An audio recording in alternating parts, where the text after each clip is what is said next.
Hi guys, welcome to my vlog. Tatanim po kami ngayon ng Chinese leeks.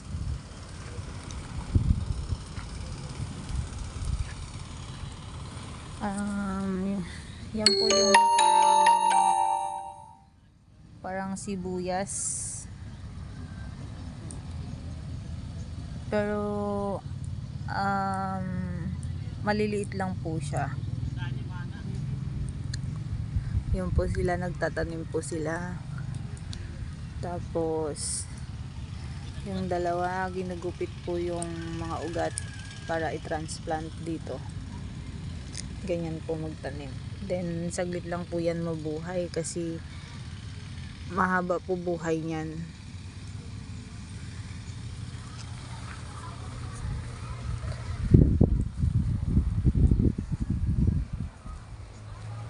Yan po.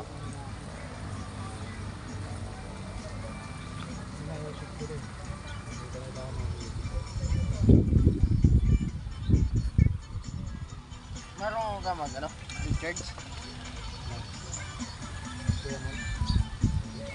Yan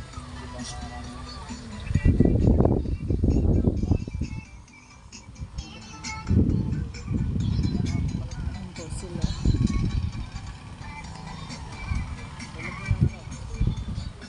Pag tumubo po yan, ganito po yung itsura niya.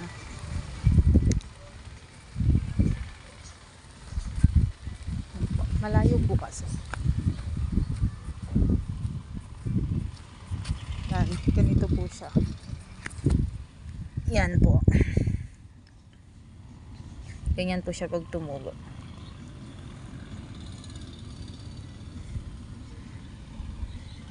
Yan po siya. Actually, ito bubungkalin po namin to. Tatanggalin po yung dahon, then ito transplant po ulit. Kasi po, payat na siya. Kailangan po kasi mataba yung ganito niya. Mataba pa dito. Para mas maganda po siya pag pina-harvest at ibenta. Ito po kasi payat na siya eh. Kasi dry na po yung lupa and then matigas na po. Kaya po, tinatransplant po doon ulit panibago.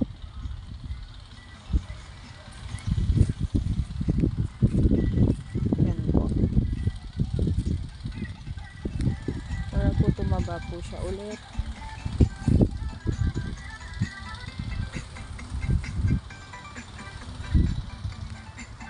Yan.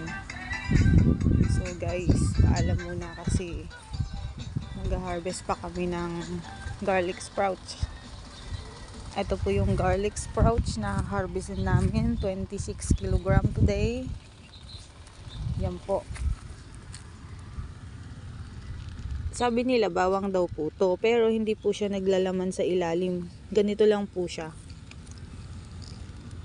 Yan, ganyan lang po siya. Wala po siya yung kagaya ng bawang natin na buo. Dahon lang po talaga siya. Okay guys, bye bye muna.